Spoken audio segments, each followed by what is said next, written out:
English is boring. I know it, you know it, we all know it, but you need to learn it. So what do you do about that problem? I will tell you today. Also, if you see a really good match, how can you describe this match? Really good? What about a really bad match? Really bad? I'll give you 10 words and phrases you can use for speaking about matches today. And finally, we will learn a little bit of English with another YouTuber who knows a thing or two about analysis for football. So stick around to see all of that today on Fluent Football. If you are a coach, an analyst, or anyone working in the world of football and you think that your English might be a problem for your career, then don't forget that you can download my free ebook, Speak Fluent Football. It goes over the 3 keys you need to improve your English so that you can work in an English speaking environment. Click the link in the description below to get it today. We're going to start with a look at a video from Statman Dave. Statman Dave is a YouTuber who makes analysis videos for football. As always, there is a link to both this particular video and his YouTube channel in the description below. So after you've watched this, make sure you go and check out his channel. This is a video of Monsieur Dave discussing Roberto De Zerbi, the current head coach over at Brighton in the Premier League. As always, we'll watch the full snippet and then I will take you through some of the vocabulary. So here we go. Boxes are becoming more popular in modern football as teams evolve from single pivot structures, but we've mostly seen them used to overload the midfield. Generally, they overload the first line of pressure, which creates problems for the opposition. If they continue with the same pressing structure, the box will easily play around the pressure. But if they commit more players to the press, space is created in the advanced areas that can be exploited by the attackers. Brighton's back 6 is crucial to De Zerbi's philosophy, and it goes hand in hand with the players at the club, as dynamic wingers, Mitoma and March, thrive when given this kind of space to play in, whilst the likes of Lewis Dunk, Pascal Gross, Moises Caicedo and Alexis McAllister all have the quality to play through pressure. This build-up shape means that if the opposition match Brighton's deep box, they have to commit 4 players to the press to go man for man with the 2 centre-backs and 2 midfielders. The problem here is that De Zerbi has ways to combat this disruption. The goalkeeper gets involved in the build-up and can split the centre-backs, creating a 3-4 that separates the pressers. The striker or the attacking midfielder can drop in to overload this area. A fullback, often the right back, will invert, creating an out ball and a new passing angle that can be used to progress the play. Because of the narrowness of the box, space is often left out wide, which means Brighton can also play wide to the fullback and look to progress through the wide areas. And finally, they can always go direct to the forwards, either hitting flat passes into attacking midfield or playing diagonal switches into the wingers. But we've mostly seen them used to overload the midfield. Alright, so overload. I'm sure we've talked about this one before. To overload an area of the pitch just means to have more players in a particular area than your opponent. So for example, if your team has 4 players in the midfield and the opponent has 5 players in the midfield, you can say your opponent has overloaded the midfield. Another way of saying this is to create an overload or to create a numerical superiority. Generally, they overload the first line of pressure. The first line of pressure, so this is the phrase we use to speak about the attacking players from a team when they are not in possession. So usually, if your team is building up, if you're in your defensive third, and the other team has, we'll say, a striker and 2 wingers, and they are putting pressure on you, they are pressing you, this is the first line of pressure.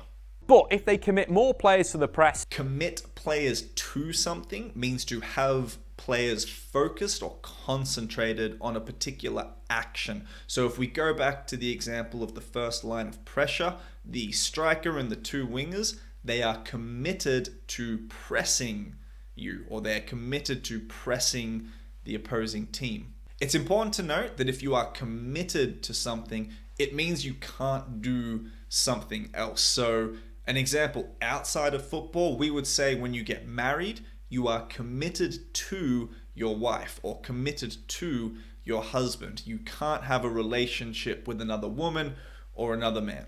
or at least you should not. It's very bad. It's the same thing in football. If players are committed to doing something, they can't do another action. Space is created in the advanced areas that can be exploited by the attackers. So when you're talking about space on the football field, there's two key words that you'll hear or use a lot. One is create. You create space, or space is created. This just means an area of the pitch, there's a lot of players around, there is no space. You pass the ball in a particular way, you move the ball in a particular way, and then there is space. So you created space. Once you have created the space, you want to dribble into the space, run into the space, pass into the space. Any action that uses the space for your advantage, we say you exploit the space. Be careful, we say exploit, not explore space. Elon Musk and astronauts explore space. Footballers do not. Brighton's back six is crucial to Zerbi's philosophy, and it goes hand in hand with the players at the club. Go hand in hand. When two things go hand in hand, it means they are very often, perhaps always, together. So an example outside of football, if you go to the cinema, if you go to see a movie, you very likely want to get a box of popcorn, because a trip to the cinema and a box of popcorn go hand in hand. They are often together. Problem here is that Zerbi has ways to combat this disruption. Combat literally means fight, but we use it a lot when we talk about tactics and strategy. So for example, if your team is up against an opponent that likes to play a lot of possession, a lot of quick passing, and they commit a lot of players into their attack, and they have a very high line, then you might combat this strategy with quick counter attacks and long balls over the top. The striker or the attacking midfielder can drop in to overload this area. Drop in, you can see in the video basically what it means, but you've got the striker who moves back into a position closer to his own goal. This is basically what it means. When your position moves back towards your own goal, you drop in. Or playing diagonal switches into the wingers. Finally, a switch is short for a switch of play. So if you have the ball on the right wing and you cross over to the left wing, this is a switch of play, but you might hear people shorten it to a switch and say something like hit a switch or make a switch. Alright, so that was the video from Statman Dave. Again, go check out his YouTube channel. The link is in the description below. You'll learn a lot about English and about football. Okay, so you saw a really good match on the weekend and you want to tell your friends about the match. So you say to your friends, it was a really good match. I saw a match that was really good. I'm so happy that I saw a really good match. Really good. Okay, so your friends aren't really convinced that it was a really good match. So here's 10 words and phrases you can use when you want to describe a match. A thriller. So a thriller is a really exciting match. Thrilling is another way to say exciting. And a thriller is usually the kind of match where the team that's winning will change a couple of times during the match. So for example, if you see Barcelona play against Real Madrid, Barcelona score the first goal and they're winning, and then Real Madrid score 2 goals, now they're winning, and then Barcelona score another 2 goals, so they are the ones who win the match. You could probably say this is a thriller.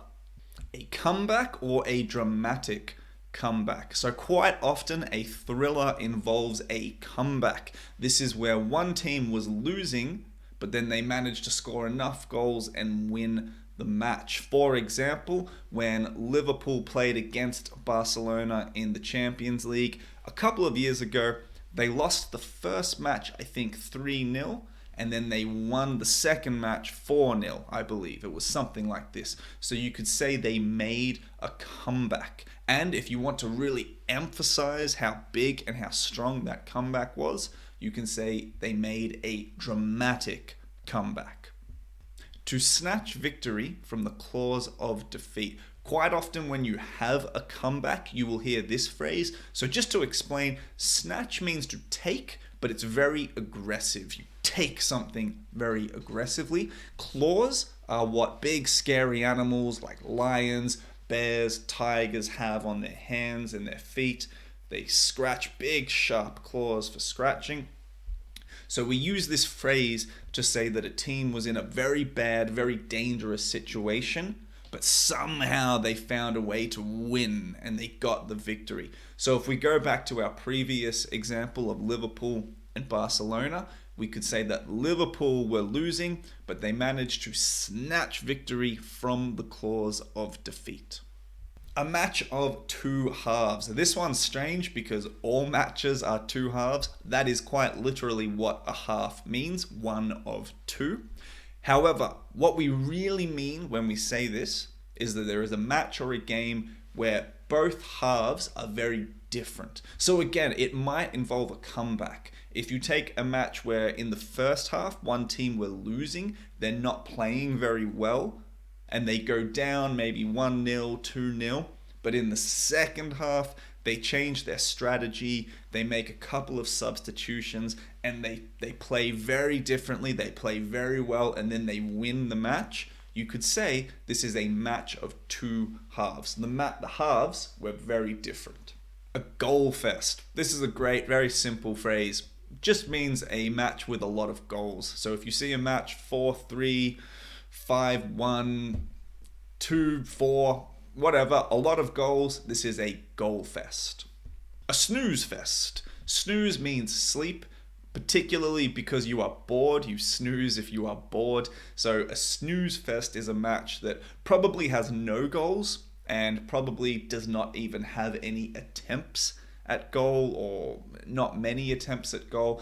A boring match, basically. A snooze fest is a very boring match. A close or a competitive match. So if a match is close or competitive, it's very simple. It just means the teams are very evenly matched. One team is not a lot better than the other team. Maybe one of the team wins, they get a 1-0 victory, a 2-1 victory, something like this, but it's very close. The possession is maybe very equal. The attempts at goal is very close and equal. You can say it is a close or a competitive match. A thrashing. This is the complete opposite of a close or a competitive match. A match where one team is clearly much better, much stronger than the other team is a thrashing. So for example, you could say Juventus won against Inter Milan 4-1. It was a thrashing. Or you could use it a little differently and say Juventus thrashed Inter Milan 4-1. Another way to say the same thing but a little less aggressive is one-sided or lopsided. A one-sided victory or a lopsided victory. So again, if your team wins 3-0, you have all the possession, you've got a lot of shots on goal, the other team does not. We can say that your team has a lopsided or a one-sided victory. And then finally, to put on a clinic. This is very much related to the last two, a thrashing or a lopsided victory. This is a way to speak about the team that won that match. So if you have a team that scores 4 goals against 1 or 4-0, you have a team that has 70, 75, 80% of the possession. They have 20, 25, 30 shots at goal. The other team only have 2 or 3 shots. Every possible way you can think about the match, this team is a lot better. You can say they put on a clinic. So an example might be in a sentence, you could say, Barcelona beat PSG 6-1. Barcelona put on a clinic. Or Barcelona put on a clinic against PSG and won 6-1. Comment below and tell me which teams you have seen recently put on a clinic against another team.